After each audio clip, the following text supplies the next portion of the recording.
पापा जी की डायरी से पार्ट 12। पार्ट 11 में हमने पढ़ा था कि कैसे बब महाराज ने पापा जी और उनकी धर्मपत्नी यानी कि हमारी माँ से ये वादा किया था कि मैं हमारे घर भी आएंगे, मगर कुछ परिस्थितियों के कारण, कुछ वक्तों के जोर देने पर दूसरी जगहों पर जाना पड़ा।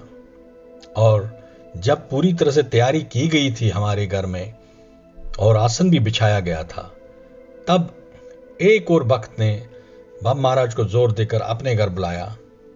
तब बब महाराज ने मेरी माँ और पापा जी के चेहरे को देख के, उनके मायूस चेहरे को देख के कहा था कि आप लोग चिंता मत करो, मैं जिस्मानी यहां रहूंगा, रूहानी तौर पर आपके घर में रहूंगा। हम अब इसके आगे पढ़ते हैं। बब महाराज का तर्क सुनकर सब शांत हो गए। महाराज जी ने इजाजत लेकर हम मियां बीवी घर लौट आए।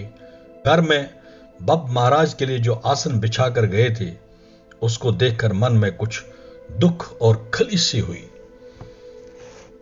तो भी ये फैसला लेकर खुद को तसल्ली दी कि ये आसन यहां ही बिछा रहेगा। शायद 3 दिन के बाद बब महाराज हमारे यहां पधारे। रात के कोई 10 बजे जब हमारी धर्मपत्नी काम वगैरह खत्म करके दूसरी मंजिल में सोने वाले कमरे में आई, तो मैंने देखा वो कुछ डरी डरी और खोई सी थी। मैंने वजह पूछी तो जवाब मिला कि अगर मैं कहूं तो आप मजाक उड़ा लेंगे। मेरे बार बार पूछने पर मेरी धर्मपत्नी ने बताया, जब वो सब काम खत्म करके आंगन वाले नलके पर हाथ पांव धो रही थी, तो उसने श्री बब महाराज को पिछले बाथरूम के दरवाजे से अंदर जाते हुए देखा और उनके पीछे पीछे श्री चमनलाल जी भी थे। वो कहती रही कि मैंने समझा वो अभी अभी आए होंगे। मैंने अंदर जाकर जब देखा, वो आसन पर बैठे हुए ध्यान लगाने वाले थे। बब महाराज ने इशारे से मुझे भी बैठकर अपना नियम पूरा करने का इशारा किया। मैंने ऐसा ही किया और जब अपना नियम पूरा करने के बाद आंखें खोली तो वहां आसन पर बब महाराज को न पाकर मैं घबरा गई और भागकर ऊपर वाले बेडरूम में चली आई। यह सुनकर मैंने फौरन कहा, उन्होंने अपना वादा निभा लिया। उन्होंने कहा था ना, वो रूहानी तौर पर यहां रहेंगे। यही दिखाया बब महाराज ने, इसमें घबराने की कोई बात नहीं। यह सुनकर वो शांत हो गई और उसकी आंखों में आंसू थे श्रद्धा के। मैंने दरवाजे सारे बंद कर दिए, ऊपर से नीचे, जो घबराहट में मेरी धर्मपत्नी खुला छोड़कर आई थी। सुबह सवेरे करीबन 4 बजे हमारे कमरे का दरवाजा अचानक जोर से खुला और श्री महाराज कमरे में आकर कहने लगे, अरे भाई उठो, देर हो रही है नित्य नियम करने में, जल्दी करो, उठो। ये सुनते ही मैं हड़बड़ाकर नींद से जागा और दरवाजे की तरफ देखा। वो तो बंद पड़ा था, उस पर कुंडी लगी हुई थी। मेरी अहलिया जो दूसरे बेड पर सो रही थी, वो भी हड़बड़ाकर नींद से उठी। मैं समझ गया असली मामला क्या है, क्योंकि उसने भी श्री महाराज को अंदर आते देखा था। मैंने तो बब महाराज को जोर से भी कहा था, बब महाराज आप दूसरी मंजिल पर क्यों आ गए? इससे आपको ज्यादा सांस की तकलीफ होगी। हम दोनों समझ गए थे कि श्री महाराज उन्होंने अपना वादा निभा लिया है, वो यहीं घूम रहे हमारे घर में।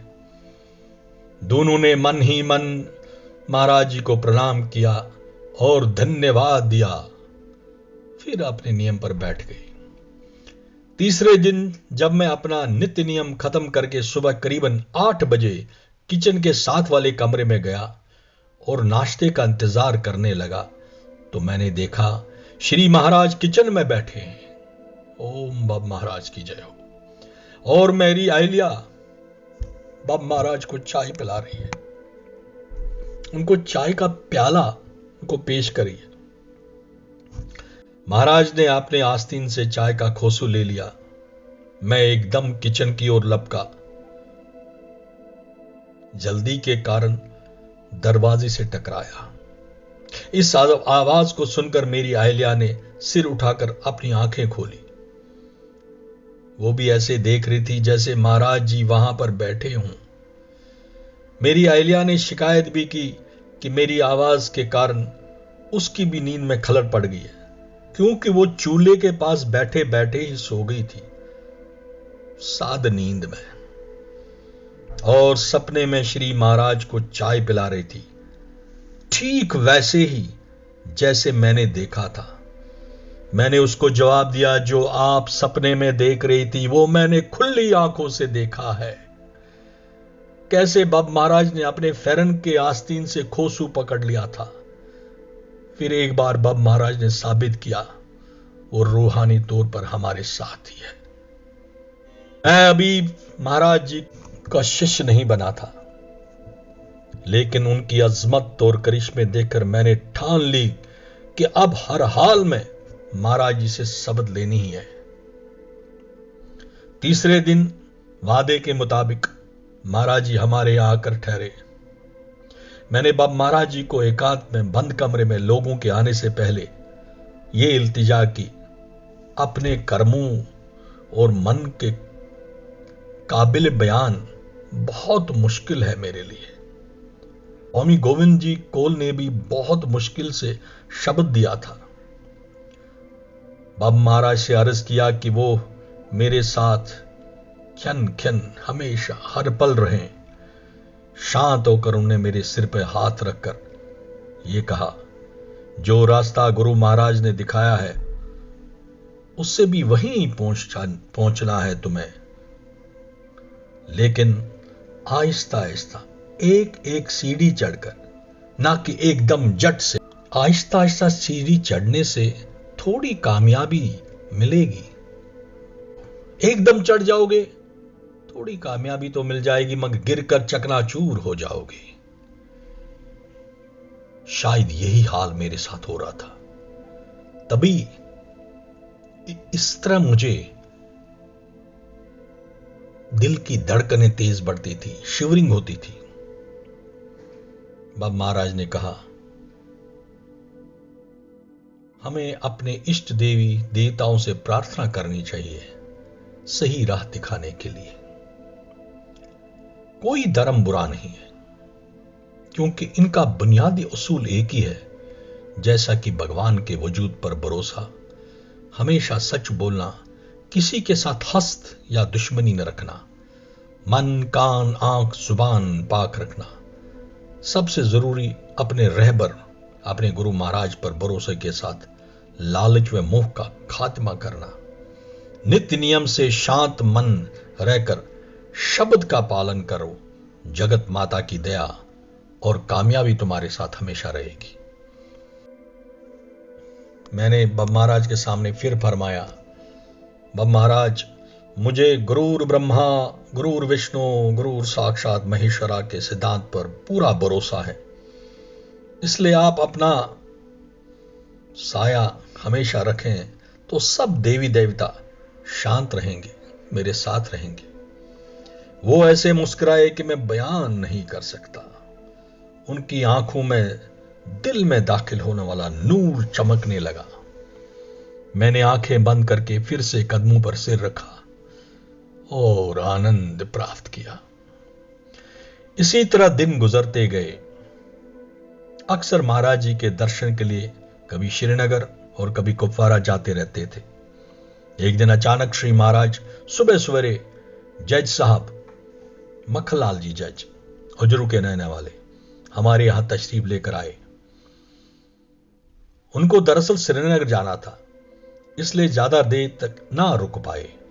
मुझे अलग कमरे में लेकर गए और धीमे स्वर में कहा, मैंने जगत माता शक्ति मां से आपके मौतल यानी सस्पेंशन के बारे में अर्ज किया था माता ने फरमाया कि उन्होंने मेरी भलाई के लिए यह कदम उठाया है, यानी कि पापा जी की भलाई के लिए कदम उठाया है, वरना इन मियां बीवी में एक को जाना था। इसलिए महाराज जी ने कहा कि जब तक इसका असर कम न हो तब तक मैं खामोश रहूं, सब ठीक ठाक होगा, और इस बात का जिक्र भी अपनी घरवाली से भी न करूं। माता भगवती की यह दया है, इसलिए बहाली के लिए कोई जोर जबरदस्ती न करो। बाप महाराज बहुत कम देर तक वहां रुके, क्योंकि उनके पास समय ज्यादा नहीं था।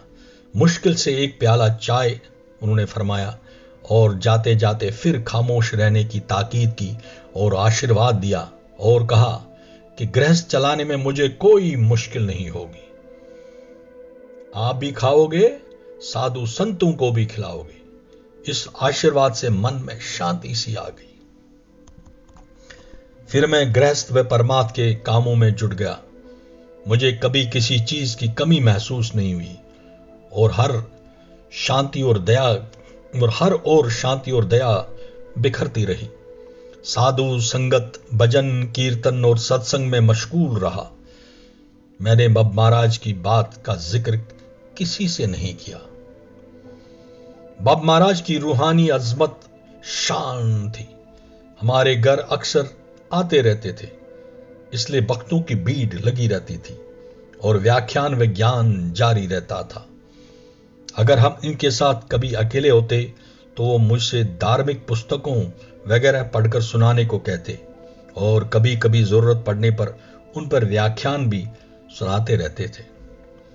मैं अक्सर बाबा महाराज को भारत के संतों व भक्तों को के बोल व व्याख्यान सुनाया करता था।